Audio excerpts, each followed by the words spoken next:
Welcome to my YouTube channel, everyone. I'm back with another video.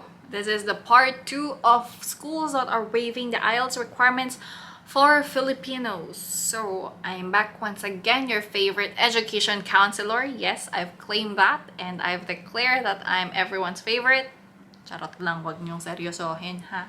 So anyway, so part 2, part 2 will be for Alberta and British Columbia. Uy, malapit na yung Miss Universe. Are you guys excited? Well, I'm filming this September 29. So tomorrow is September 30. Yun na yung Miss Universe. So, ayan. Anyway, let's start with the list. First in our list is Bow Valley College. So, Bow Valley College is waiving the IELTS requirements for Filipinos except for healthcare aid, practical nursing, pharmacy technician, and recreation therapy. So, if you are eyeing to apply for this program, then you need to submit an IELTS result. Okay, so once again, we are not the ones who are setting the requirement or providing the requirements. This is a school requirement. Ulit-ulit na lang yung requirement. Ano eh? Okay, next is Southern Alberta Institute of Technology or SAIT, which is also located in Alberta or in Calgary. I'm sure there are a lot of Filipinos over there, and this is the second most in-demand province in Canada. I mean, dun sa mga nag-i-inquire ha sa amin. I cannot speak for others. So, sa amin lang. Second yung sa Alberta. So yeah, SAIT and Bow Valley, yes, so we are in partnership with them, as well as Norquest College. So wait for my spill the tea with Norquest School because I'm preparing a different kind of questions because their representative is part siya ng immigration. So we can ask PR questions. So just wait for it. I am preparing for the spill the tea with Norquest College. So that what you will learn from that is different from what you get from the webinars. So yeah.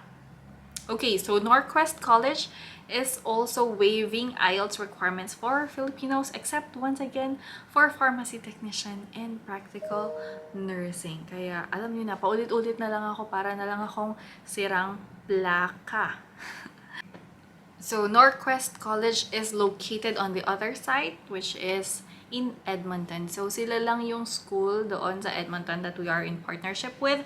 I am not sure if there are other schools in Edmonton, but for us, yes. So, Norquest College is your choice if you want to reside in Edmonton, in Alberta.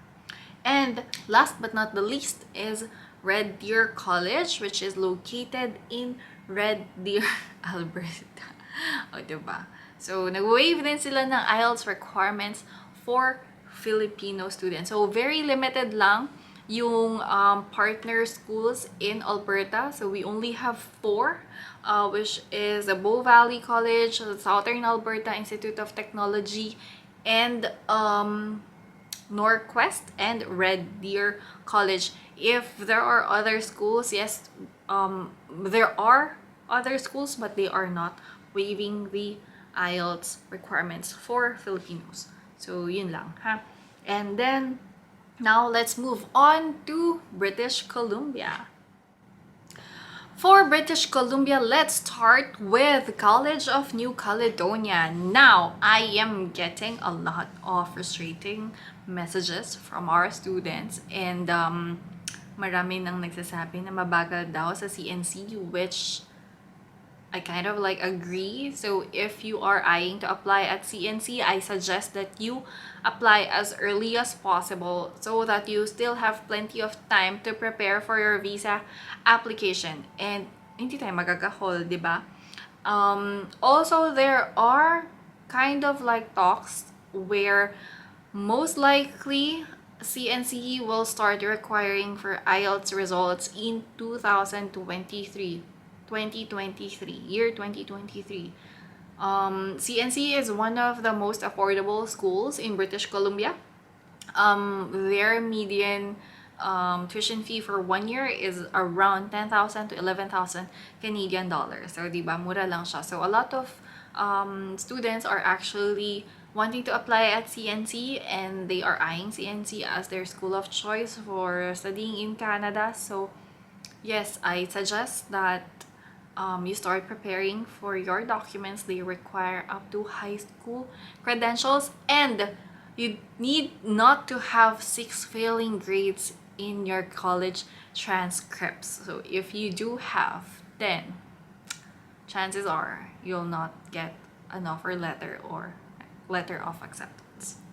And so we'll move on to the next school, which is super high demand.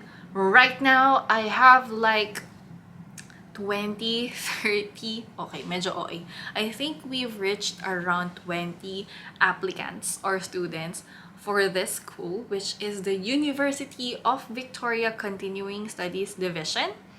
And they do waive the IELTS requirements for Filipinos, and they do have actually quite a number of programs, but they are very limited programs. The most popular program which Filipinos are applying to is the University Diploma in Business Administration. Now, I do understand why this is very popular for Filipino students. That is because the tuition fee for 2 years is only 16,000 Canadian dollars. Yes, you heard that right. 16,000 Canadian dollars. So imagine. 16,000 Canadian dollars is how much? If 4,400. So, sabihin natin, 500,000 pesos. That's already for 2 years. And, so I know a lot of you guys are jumping ship to University of Victoria. But always keep in mind, guys, that this is only for business program. So far we are only applying for one program, which is the University Diploma in Business Administration. Once again, very critical when applying for a program in Canada or studying in Canada is your background. It's best that you ask or contact us for assessment or consultation. Okay. Another popular schools for international students and one of the most in-demand schools is Northern Lights College. Syempre, of course, because of their affordable tuition fees, their demand is quite high for international students, especially for Filipinos. And actually, I'm preparing for the application for September 2022. Paunahan lang talaga, guys. So, if mag-apply kayo, kapag na-post ko tong video, then most likely the next available program or intake for you will be for September 2023. Now, I highly suggest, once again, if you want to apply at Northern Lights College, then start submitting your application and wait. So, yun lang. I mean, start submitting your application to us. Kesa dun sa last minute kayo mag-submit and then wala na. Or, explore other schools, guys. Education is still an investment. Of course, you need to shell out or spend some money. I do understand that you want to study or use study pathway to get to Canada, which is a very it's one of the easiest and fastest way to get to Canada. But at the end of the day, you need to figure out and you need to explore other schools if one school is not available, and not all schools can provide your yung mga kino-consider nyo or your preferences, like low cost tuition fee, waived IELTS, and then maganda yung weather. Parang saan tayo hahanap ng ganun? So ayaan nyo, maybe one day I can open a school in Canada. Joke lang. Yun lang. So make sure that you know which one to prioritize, especially when you are considering these things when applying in a school in Canada. So, and also be prepared with the tuition fees and other fees, the ancillary fees. So we'll talk more about ancillary fees later on. Meron kasing mga other fees or miscellaneous fees, and we can discuss that one by one. So this is something, you know, na nagpa-pile up din. So yung tuition fee, let's say, is only 11,000 or 10,000 Canadian dollars. And then once you get there, may sisingilin sa inyong extra na 1,800 or 2,000 Canadian dollars. And then sasabihin nyo sa akin, Miss Kat, bakit hindi mo to diniscuss? So, those are miscellaneous fees or ancillary fees that is on top of your tuition fees. Okay. Next on our list is Vancouver Community College. So now we're heading towards the city, dun sa center. So Vancouver Community College is located in downtown Vancouver, and they are waiving IELTS requirements only for 2 programs. So once again, 2 programs, which is postgraduate diploma in business management and project management, as well as post-degree diploma in information technology. So 2 programs lang yung nag-waive sila ng IELTS. The rest is required. You are required to submit an IELTS result or submit Duolingo results. So they are accepting Duolingo until September 2022. So for MBA aspirant or those who wanted to apply for a master's degree, and this is actually a master's degree, not like post-degree diploma or postgraduate diploma. So for MBA or Master's in Business Administration, you can check out University Canada West. They are waiving the IELTS requirements for Filipinos, and they do have a scholarship grant of 9,720 or 40 or 60.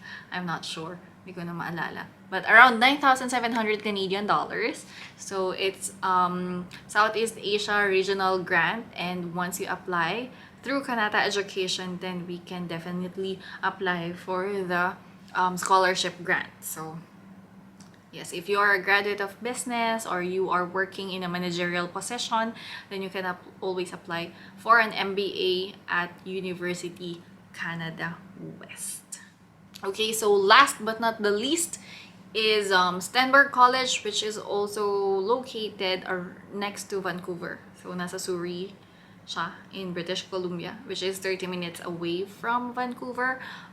We are offering postgraduate diploma in Canadian nursing and healthcare assistant, and early childhood education. So they are waiving IELTS requirements for Filipinos at Stenberg College. You can watch my videos about Stenberg College. They don't have PGWP, but they do have co-op, so they will help you get a job once you finish your program. And we have successful applicants who are going to Stenberg College. Now, if you want to apply at Stenberg College, you should submit your CV so we can assess if you are qualified to apply as